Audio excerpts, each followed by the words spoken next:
तो बच्चों आज हमारे पास है क्लास टेंथ का मैथमेटिक्स का paper set D of HBSC Haryana board का पेपर है। चलो सोल्व करते हैं। फर्स्ट क्वेश्चन देखेंगे बेटा। फर्स्ट क्वेश्चन में हमें दिया गया p² = 72/98 और हमसे पूछा गया है it is then the p is an whole number, integer, rational number and irrational number. तो सिंपल है क्वेश्चन बिल्कुल। आप जरा सोचो, p² की वैल्यू हमें क्या दी गई है 72/98। फर्दर अगर मैं दोनों को 2 से डिवाइड कर दूँ ऊपर नीचे, what will I get 36/49, then p will be equal to under the root 36/49 and we can say that this is 6/7। obviously अगर ये आपका फ्रैक्शन के फॉर्म में चेंज हो रही है वैल्यू तो हम कह सकते हैं ये कैसा नंबर है बेटा, it is a rational number. तो the correct option is the option number C. Next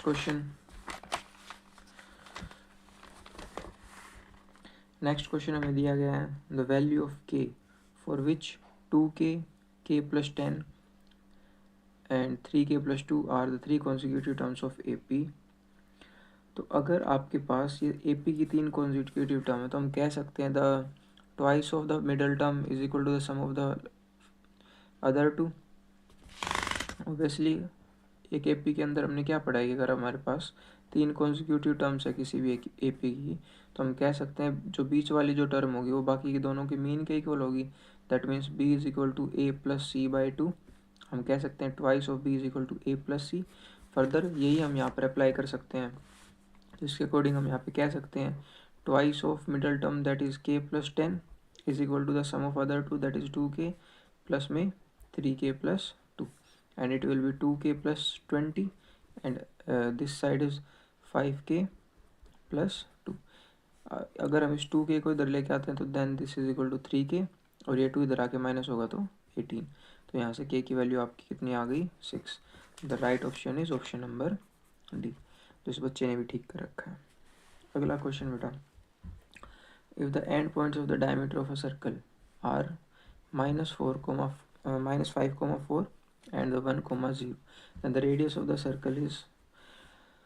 अगर आपके सर्कल के एंड पॉइंट्स हैं, अगर आपके सर्कल के डायमीटर के एंड पॉइंट्स आपको दिए गए हैं -5, 4 एंड 1, 0, देन हम कह सकते हैं कि अगर आपको रेडियस की लेंथ फाइंड करनी है तो हमारे पास बेटा 2 तरीके, या तो आप मिडल पॉइंट फाइंड करो जो कि मिड पॉइंट होगा इन दोनों का, फर्दर उसका डिस्टेंस निकालो, या फिर डायरेक्ट ही इसका डिस्टेंस फाइंड करो तो आपके पास डायरेक्ट डायमीटर आ जाएगा। अब उस डायमीटर का हाफ करके हम क्या निकाल सकते हैं रेडियस। तो this one is more better. तो यहाँ पे क्या कर सकते हैं हम इन दोनों के बीच का डायरेक्ट ही डिफरेंस निकाल लेते हैं। तो -5 अगर मैं इस पर डिस्टेंस फॉर्मूला लगाता हूँ तो डायमीटर की वैल्यू क्या हो जाएगी -5 - 1 का स्क्वायर, फर्दर 4 - 0 का स्क्वायर, और ये कितना हो गया आपका 6 का स्क्वायर 36 और ये 16। इसको ऐड करोगे तो कितना आएगा अंडर द रूट 52। इसको मैं लिख सकता हूँ 13 × 4। अब ये इसका 4 का 2 बाहर आ सकता है अंडर द रूट 13, लेकिन ये आपका डायमीटर है, रेडियस क्या होगा डायमीटर का हाफ हो जाएगा तो कितना आ जाएगा आपके पास √13 आ जाएगा। करेक्ट ऑप्शन कौन सा हो जाएगा option number B. Next question बेटा, question number 4 the point which divide the line segment joining the point this and this, इसको हम ए मान लेते हैं, इसको बी मान लेते हैं। तो ये ए और बी को ज्वाइन करके जो हमारी लाइन सेगमेंट बनेगी उसको जो पॉइंट डिवाइड कर रहा है वो 1:2 में डिवाइड कर रहा है इंटरनली, तो वो कौन से क्वाड्रेंट में लाया करेगा। तो मान लेते हैं हम ये हमारा ए पॉइंट था, ये हमारा बी पॉइंट था, इसके कोऑर्डिनेट थे 7, इसके कोऑर्डिनेट थे 3, 4। अब इसको कोई पॉइंट अगर आर डिवाइड कर रहा है तो इसके कोऑर्डिनेट्स आपको इसके कोऑर्डिनेट्स के अकॉर्डिंग बताना है कि कौन से क्वाड्रेंट में लाया करेगा। इसको 1:2 में डिवाइड कर रहे हैं, तो अगर इसको 1:2 में डिवाइड करेगा तो for the coordinates of R हम कह सकते हैं 2 × 7 14 + 1 × 2 2, सॉरी ये 3 है, plus 1 into 3 is equal to 3 and by में 2 प्लस 1 3 कोमा 2 इंटू -6 -12 और प्लस में 1 इंटू 4 4 बाय में 3। तो इससे हमें पता चल रहा है कि आपका ये फर्स्ट जो वैल्यू है पॉजिटिव है एंड सेकंड वैल्यू नेगेटिव। तो इसका मतलब आपका एक्स एक्सिस पॉजिटिव है एंड वाई एक्सिस नेगेटिव, और X positive Y axis negative, X is positive and Y is negative कौन से क्वाड्रेंट में होगा, फोर्थ क्वाड्रेंट के अंदर होगा। तो आंसर क्या हो जाएगा, आंसर आपका डी होगा। नेक्स्ट क्वेश्चन बेटा, question number 5, the value of K for which the quadratic equation is this has equal roots. अगर इस क्वाड्रेटिक इक्वेशन के रूट्स इक्वल हैं, अगर इस क्वाड्रेटिक इक्वेशन के बेटा रूट्स इक्वल हैं, तो ऐसी कंडीशन में किसी भी क्वाड्रेटिक इक्वेशन के अगर रूट्स इक्वल है तो डिस्क्रिमिनेंट की वैल्यू 0 होगी, और डिस्क्रिमिनेंट होता क्या है, B square minus 4ac is equal to 0। इसका मतलब बी स्क्वेयर की वैल्यू 4ac के इक्वल हो जाएगी। तो यहाँ पे आपका बी क्या होगा, माइनस का के, माइनस के का स्क्वेयर करोगे तो के का स्क्वेयर हो जाएगा। फर्दर 4 टाइम्स ए की वैल्यू क्या होगी यहाँ पे 2, देन 2 एंड सी की वैल्यू क्या होगी बेटा, कॉन्स्टेंट, ये आपका के हो जाएगी। तो आंसर क्या आ जाएगा, K square is equal to 8 times K. लेकिन अगर मैं के को इधर लेता हूँ, के स्क्वेयर माइनस 8 के इज इक्वल टू 0, तो के कॉमन आ सकता है बेटा हमारे पास, के माइनस 8 इज इक्वल टू 0। तो के की वैल्यू 0 भी हो सकती है एंड के की वैल्यू 8 भी हो सकती है। यहाँ पर बच्चे मेजरली क्या मिस्टेक करते हैं कि इस के से इस के को काट देते हैं, फर्दर के की वैल्यू उनकी सिर्फ एक ही आती है 8, जबकि हमारा सिर्फ 8 आंसर नहीं है, आपके यहाँ पे 2 आंसर हो सकते हैं बेटा, एक 0 एंड 1 8। तो करेक्ट आंसर क्या होना चाहिए इसका, 0,8, ना कि दिस वन। ठीक है भाई। अगला क्वेश्चन, क्वेश्चन नंबर 6 बेटा, क्वेश्चन नंबर 6 में हमें एक फिगर दी गई है, ट्राइंगल ABC के अंदर एक पैरेलल लाइन दी गई है, यहाँ पे DE is parallel to BC, तो ये आपकी DE है, ये पैरेलल है इस BC के। इन्होंने बोला है फर्दर AD की लेंथ आपकी 3 होगी, BD की length BD is this one that is 4 and BC is this one that is 14। Then आपको DE निकालनी है, DE इज दिस वन। तो यहाँ पर हमें सिंपल दिख रहा है कि अगर ये लाइनें पैरेलल हैं तो आप BPT का यूज़ भी कर सकते हो और सिमिलैरिटी का भी यूज़ कर सकते हो। तो अगर ये लाइनें पैरेलल हैं तो यहाँ पर ये एंगल सेम होंगे, ये एंगल सेम होंगे, तो ये दोनों ट्रायंगल सिमिलर होंगे, और अगर ये दोनों ट्रायंगल आपके सिमिलर हैं इसका मतलब यहाँ पे इनकी साइड्स का रेशो कैसा होगा, इक्वल होगा। तो हम कह सकते हैं कि AD अपॉन में AB किसके इक्वल होगा बेटा, DE अपॉन में BC। तो DE की वैल्यू ही तो हमें चाहिए, बाकी वैल्यूज पुट कर दो। AD की वैल्यू कितनी थी, अब हमें नहीं पता भाई AD की वैल्यू कितनी होगी और इसकी कंप्लीट की कितनी होगी। तो 2 तरीके हैं, या तो आप डायरेक्ट रेशियो की फॉर्म में भी लिख सकते हो या फिर इन वैल्यूज़ को लेट भी कर सकते हो। एग्जाम्पल के लिए अगर मैं AD को, अगर मुझे देखो इन्होंने हमें AD और DB का रेशियो दिया है ना, एग्जैक्ट वैल्यू ही दी है हमें। तो AD की वैल्यू 3 दी है, DB की वैल्यू कितनी दी है 4, तो टोटल AB की वैल्यू कितनी हो जाएगी 7। तो ऊपर 3 आ गया, नीचे क्या आ गया 7, इज इक्वल टू DE की वैल्यू कितनी होगी, D की वैल्यू हमें निकालनी, BC की वैल्यू कितनी होगी 14। तो यहाँ से हमारे पास D की वैल्यू क्या आ गई बेटा 3/7, और ये 14 इधर आके मल्टीप्लाई हो जाएगा, तो इंटू में 14 हो गए 2, D की वैल्यू कितनी आ गई 6 सेंटीमीटर।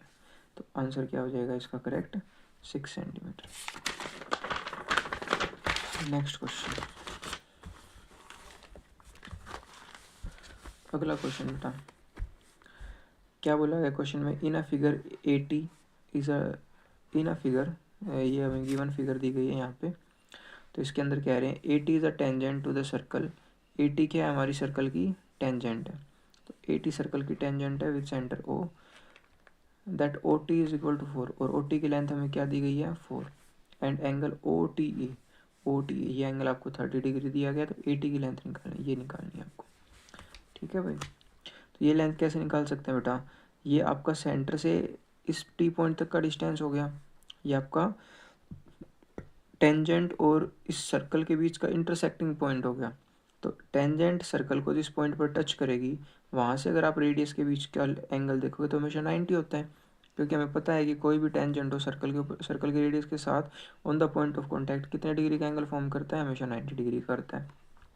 तो अगर ये 90 डिग्री का, इसका मतलब ये राइट एंगल ट्राइंगल होगा, और अगर ये राइट एंगल ट्राइंगल होगा बेटा तो इसमें आप ट्रिग्नोमेट्रिक रेशियोज़ का यूज़ कर सकते हो ये 80 फाइंड करने के लिए। तो ट्रिग्नोमेट्रिक रेशियोज़ के अकॉर्डिंग हम कह सकते हैं यहाँ पे कि भाई 10, अगर मैं 30 डिग्री का यूज़ कर रहा हूँ, मेरे पास ये हाइपोटेनस है और मुझे 30 डिग्री के साथ वाली साइड मतलब क्या निकालना है, बेस निकालना है। तो मैं कह सकता हूँ बेस और हाइपोटेनस के बीच में रिलेशन कौन बताएगा, मुझे कोस बताएगा। तो कोस 30 की वैल्यू कितनी होगी यहाँ पे, कोस 30 की वैल्यू बेस मतलब 80 अपॉन में हाइपोटेनस, हाइपोटेनस मतलब OT। कोस 30 होता है कितना बेटा, कोस 30 की वैल्यू होती है √3/2 इज इक्वल टू 80 की वैल्यू कितनी होगी मुझे फाइंड करनी है, और OT की वैल्यू मुझे 4 दे रखी है।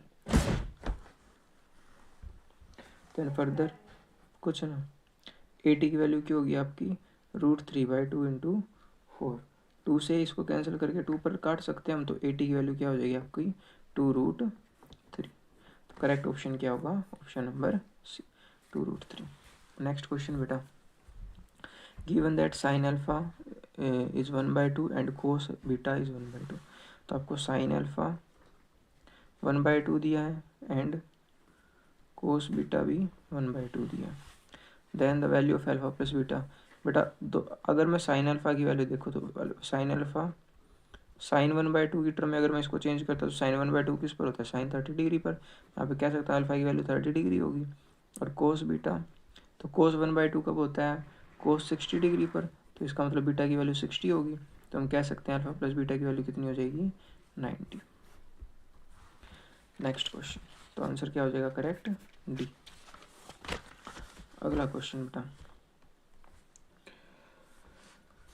Question number 9, if 4 tan theta is equal to 3 then find the value of 4 sin theta minus cos theta upon 4 sin theta plus cos theta.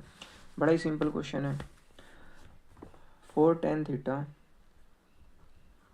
अगर इज इक्वल टू 3 दिया तो मैं कह सकता हूँ tan थीटा की वैल्यू क्या होगी 3/4, और हमें वैल्यू किसकी निकालनी है 4 sin theta minus cos theta upon में 4 sin theta plus cos theta. अगर मैं इसको ऊपर नीचे कोस से डिवाइड कर दूँ तो ये कोस से डिवाइड होकर क्या बन जाएगा 4 tan थीटा -1, और ये नीचे कोस से डिवाइड होकर क्या बन जाएगा 4 tan थीटा +1। फर्दर बेटा tan थीटा की वैल्यू तो हमारे पास है ना, तो क्यों ना मैं tan थीटा की वैल्यू इसमें पुट कर दूँ। tan थीटा की वैल्यू क्या हो जाएगी यहाँ पे 3/4, 4 इंटू 3/4 -1, 4 इंटू 3/4 +1, तो 4 से 4 कैंसिल आउट हो जाएगा, ये क्या आ गया 3 - 1 3 + 1 that is 2/4 that is equal to 1/2। तो करेक्ट आंसर क्या हो जाएगा आपका 1/2। ठीक किया रखा है ये भी बच्चे ने। अगला question, if sine theta is equal to sine square theta, sine theta plus sine square theta is equal to 1, then हमें इसकी वैल्यू फाइंड करनी है cos square theta plus cos की पावर 4 थीटा। तो देखो भाई ये भी मुश्किल तो नहीं है ज़्यादा, देख लेते हैं फिर भी। देखो बेटा इन्होंने हमें क्वेश्चन के अंदर दिया है sine theta plus sine square theta is equal to 1। ठीक है, तो यहाँ से हम वैल्यूज इसकी रीशफल करके निकाल सकते हैं फर्दर अलग अलग चीज़ों की। यहाँ पे इन्होंने हमसे एक इसकी वैल्यू पूछी है, किसकी पूछी है भाई कोस स्क्वायर थीटा प्लस कोस की पावर 4 थीटा। यहाँ से मैं कोस स्क्वायर थीटा कॉमन ले सकता हूँ, ब्रैकेट में क्या बचेगा 1 प्लस कोस स्क्वायर थीटा। अब यहाँ पे बेटा कोस स्क्वायर थीटा, कोस स्क्वायर थीटा की वैल्यू अगर मैं साइन थीटा की टर्म में लिखना चाहूँ तो क्या होगा 1 माइनस साइन स्क्वायर थीटा, और ये क्या हो जाएगा आपका 1 plus cos square theta. 1 minus sign square theta की वैल्यू अगर मैं यहाँ से निकालता हूँ इसको उधर ले जाके तो साइन थीटा आ जाएगी। फर्दर इसको भी अगर मैं चेंज करता हूँ साइन में तो 1 plus 1 minus sign square theta, ये 1 और 1 ऐड होकर कितना हो गया 2, तो ये कितना आ गया साइन थीटा। तो ये sine theta as it is, ये 1 और 1 ऐड होकर 2 माइनस साइन स्क्वायर थीटा। तो बेटा यहीं से साइन स्क्वायर थीटा की वैल्यू भी निकाल लो, साइन इधर आएगा तो क्या बन जाएगी साइन स्क्वायर थीटा की वैल्यू 1 माइनस साइन थीटा। तो sine theta 2 minus 1 minus sine theta, sine theta 2 minus 1 होगा तो 1 बचेगा, और ये माइनस माइनस प्लस हो गए साइन थीटा बन जाएगा। दोबारा इसके अंदर मल्टीप्लाई करता हूँ तो sign theta plus sine square theta बन गया, और इसकी वैल्यू तो इन्होंने ऑलरेडी हमें क्या दे रखी है, 1 के इक्वल आ गया। तो करेक्ट आंसर क्या होगा बेटा, 1 हो जाएगा। फर्दर अगला क्वेश्चन चेंज कर लेते हैं इसको। अगला क्वेश्चन बेटा, अगला क्वेश्चन क्या दिया अभी हमें, let X and Y be the two positive integer such that X is equal to p की पावर 3 4 की पावर p की पावर 3 q की power 4, y is equal to p की पावर 2 q की power 3, where p and q are the prime numbers. तो क्या दिया हमें, एक x नंबर दिया है जहाँ पे p is equal to 3 q is equal to 4, एक y नंबर दिया p is equal to 2 q is equal to q to the power 3, where p and q are prime number, जहाँ पे p और q हमारे prime number से, इसका मतलब इसके फर्दर फैक्टर्स नहीं हो सकते। और इन्होंने हमें क्या दिया भाई, HCF दिया है x और y का, p की पावर m q की पावर n, और दिया है LCM, ये भी x और y का, p की पावर r q की पावर s, और हमसे वैल्यू पूछी है m प्लस n इंटू में r प्लस s। ध्यान से देखेंगे बेटा, अगर आप इन दोनों नंबर्स का HCF फाइंड करोगे तो इनमें से जब आप कॉमन वैल्यूज निकालोगे वही निकालोगे जिसकी पावर कम होगी। तो p की पावर 2 होगी और q की पावर क्या हो जाएगी, कम वाली। अगर HCF निकाल रहे हैं तो कम वाली पावर चूज़ करेंगे, अगर LCM निकाल रहे हैं तो ज़्यादा वाली। तो अगर मैं HCF फाइंड कर रहा हूँ पहले दिस वन, तो कम वाली पावर चूज़ करूँगा तो यही हो जाएगा आपका HCF, this one y as it is. तो ये HCF होगा। तो इसके होगा जब मैं इसके साथ कंपेयर करूँगा p की पावर q की पावर n के साथ, तो यहाँ से m की वैल्यू कितनी आ जाएगी 2, n की वैल्यू कितनी आ जाएगी 3। तो m की 2 n की 3, और ये सिंपली आप नोटिस करोगे कि यहाँ पे भी p की पावर ज़्यादा है, यहाँ पे q की पावर भी ज़्यादा है, तो यही आपका क्या हो जाएगा, LCM हो जाएगा। तो इसको जब मैं इसके साथ कंपेयर करूँगा तो r की वैल्यू क्या हो जाएगी 3, और s की वैल्यू क्या आ जाएगी 4। तो ये कितना हो गया 5 इंटू 7, कितना आ गया आंसर 35 हो गया क्वेश्चन। 35 ऑप्शन में है ये दिस वन, ये आपका करेक्ट आंसर होगा। नेक्स्ट क्वेश्चन बेटा,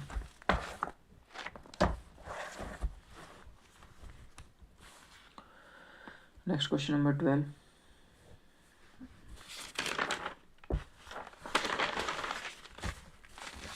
ये question number 12, if alpha and beta are the zeros of the polynomial, अगर आपके अल्फा और बीटा इस पोलिनोमियल के जीरोज हैं तो हमें बताना है कि 1 by alpha plus 1 by beta किसके इक्वल होगा। बेटा बड़ा सिंपल क्वेश्चन है, यहाँ पे अल्फा और बीटा की वैल्यू सोल्व करके फाइंड आउट करने की आवश्यकता नहीं है। अगर मैं इस 1 बाई अल्फा या 1 by beta plus 1 by alpha को हल्का सा इवेल्युएट करूँ तो ये आपका, अगर मैं एलसीएम लेता हूँ तो अल्फा बीटा हो जाएगा, और यहाँ पे अल्फा बीटा से डिवाइड करोगे तो सिर्फ अल्फा बचेगा, अल्फा ऊपर में से मल्टीप्लाई हो गया अल्फा, और यहाँ पे बीटा, तो सम ऑफ जीरोज हो गया और नीचे प्रोडक्ट ऑफ जीरोज हो गया, सिर्फ इसी का फ्रैक्शन आपको निकालना है। तो यहाँ पे अगर इस पोलिनोमियल के हेल्प से मैं सम ऑफ जीरोज निकालता हूँ तो अल्फा प्लस बीटा की वैल्यू क्या होगी बेटा 3/4, 3/4, एंड अल्फा बीटा की वैल्यू क्या हो जाएगी आपकी -7/4। तो अब जब मैं इसका फ्रैक्शन निकालता हूँ 3/4 इंटू में -7/4, तो 4 से 4 कैंसिल आउट हो जाएगा, आंसर क्या आ जाएगा -3/7, and the first will be correct, -3/7। Next question बेटा,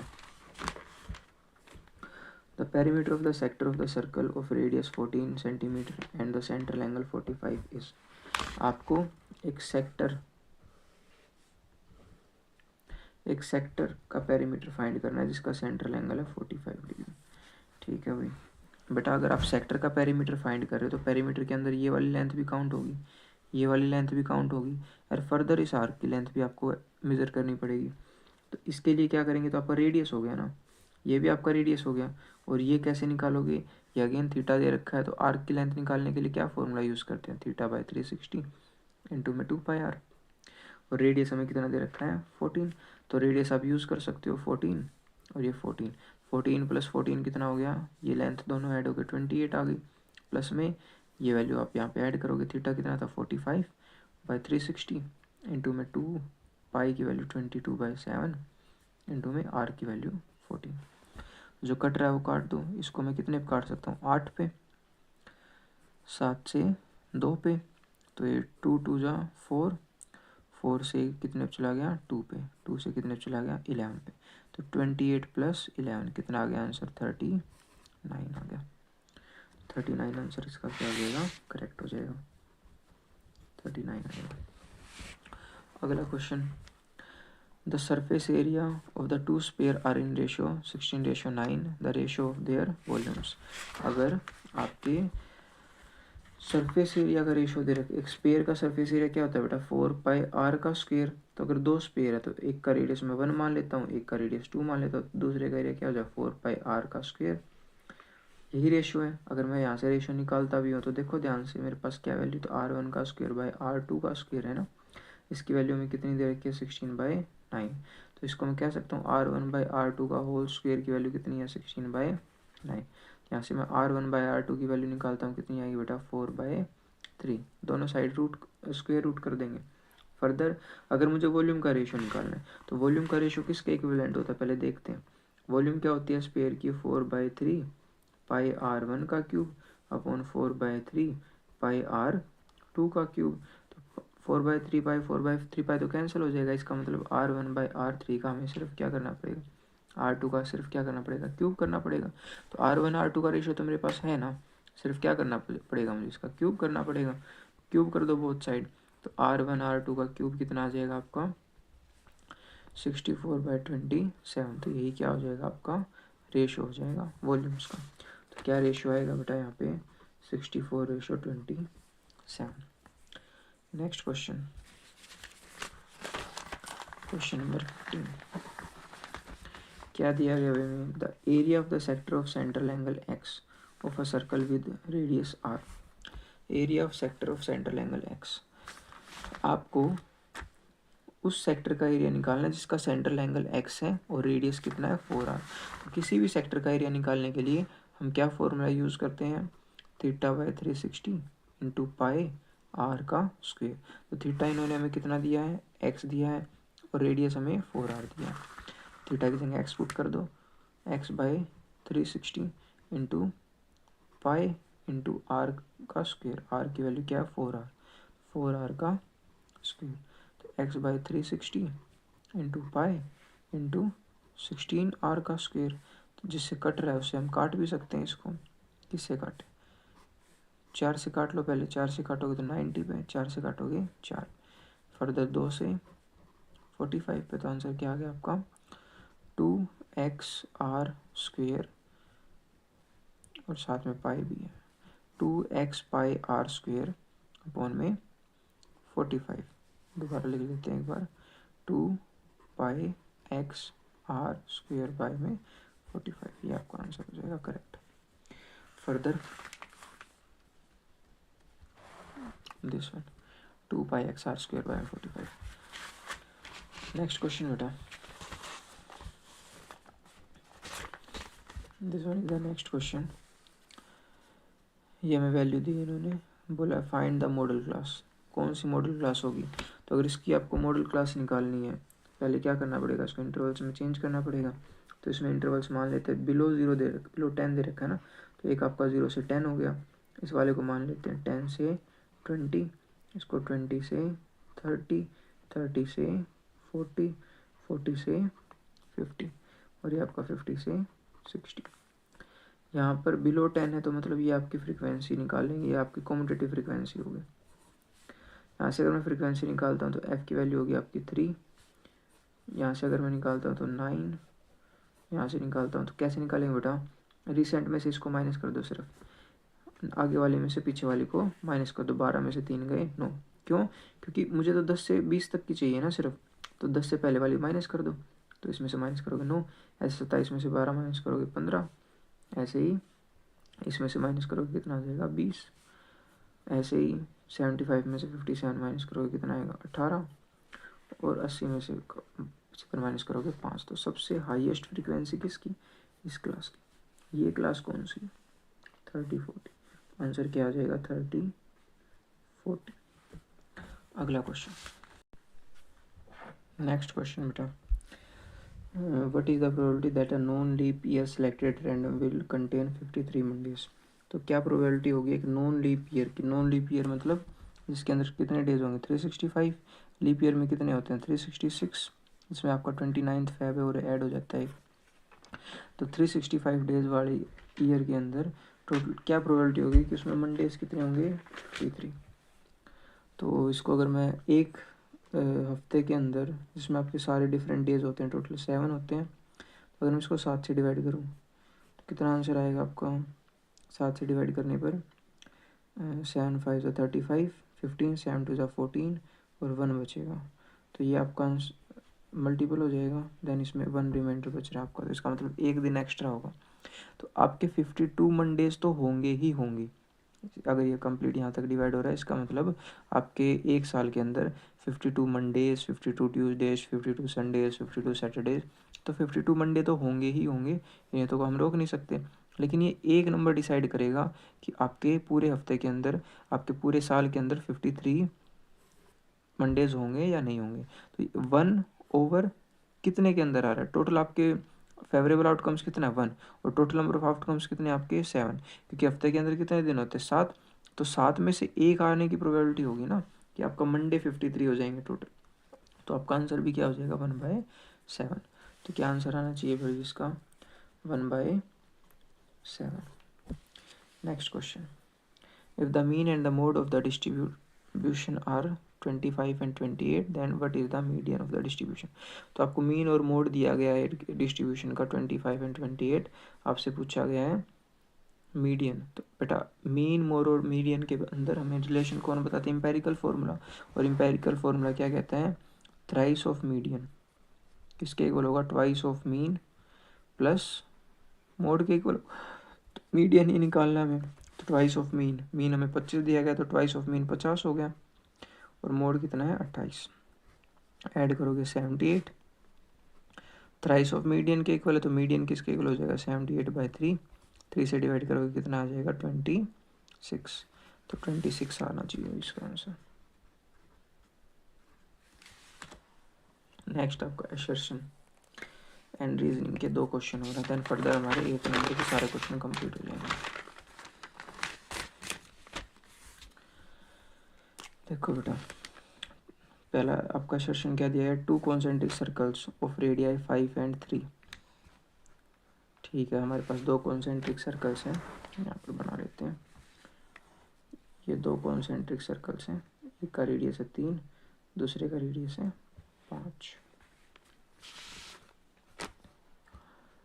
Then the length of the common chord of the larger circle touches the smaller chord is 6। तो क्या कह रहा है बेटा ये कि अगर आप एक लार्जर सर्कल में ऐसी कोड ड्रॉ करो तो स्मॉलर सर्कल को टच कर रही है, तो इसकी जो लेंथ है वो 6 होगी। तो निकाल के देख लेते हैं यहाँ से यहाँ तक का डिस्टेंस कितना हो गया। तो लार्जर सर्कल का आपका रेडियस हो गया 5, और ये आपका स्मॉलर सर्कल का रेडियस हो गया 3, तो 90 डिग्री का एंगल होगा क्योंकि टेंजेंट की तरह बिहेव करेगी कोड आपकी स्मॉलर सर्कल के लिए। तो ऐसी कंडीशन में हम कह सकते हैं कि अगर मैं इस पर पाइथागोरस लगाऊं तो हाइपोटेनस का स्क्वायर 25 माइनस परपेंडिकुलर का स्क्वायर 9, कितना आएगा 16, 16 का रूट करोगे 4। तो यहाँ से यहाँ तक की लेंथ कितनी आ गई 4, और कंप्लीट ये 4 है तो ये भी 4 होगी क्योंकि आपका रेडियस बाइसेक्ट करेगा इसको। तो 4 और 4 टोटल कितना आ गया 8 सेंटीमीटर, और इन्होंने में क्वेश्चन में कितना दे रखा है 6 सेंटीमीटर। इसका मतलब आपका असर्शन गलत है, और आपके पास केवल एक ही ऑप्शन ऐसा है जिसमें आपका असर्शन गलत होगा, तो ऑप्शन नंबर डी क्या हो जाएगा correct. Next question, the product of 2 + √3 and 5 - √3 is irrational. तो बेटा अगर मैं 2 + √3 और 5 - √3 का अगर मैं प्रोडक्ट करता हूँ तो करके देखते हैं। 2 5 = 10, फर्दर -2√3 + 5√3 और ये माइनस का 3, 10 में से 3 गए 7, और ये 5 में से 2 गए 3√3। तो अगर आपके पास √3 अभी भी बचा हुआ है, इसका मतलब ये नंबर कैसा है इरेशनल नंबर, मतलब आपका असर्शन ठीक है भाई। और अगर मैं ये देखूँ second reason, the product of any 2 irrational number is an irrational number, कि भाई दो इरेशनल नंबर का जो प्रोडक्ट होगा वो भी कैसा होगा, इरेशनल नंबर होगा। इरेशनल का प्रोडक्ट इरेशनल आ रहा है, नहीं बेटा ज़रूरी नहीं है। अगर आप √2 को √3 से मल्टीप्लाई करोगे तो √6 ओबियसली इरेशनल है। सॉरी, अगर आप √2 को √3 से मल्टीप्लाई करोगे तो ओबियसली इरेशनल है। लेकिन अगर मैं √2 को √2 से ही मल्टीप्लाई करूँ, ये भी रेशनल, ये भी रेशनल, लेकिन प्रोडक्ट कैसा आ रहा है इसका, रेशनल आ रहा है। इसका मतलब ये स्टेटमेंट हर वैल्यू के लिए ट्रू नहीं है, तो आपका रीज़न फॉल्स हो गया। तो रीज़न फॉल्स हो गया, तो रीज़न फॉल्स कौन सा ऑप्शन है, सी में। सी आपका क्या हो जाएगा, करेक्ट ऑप्शन हो जाएगा।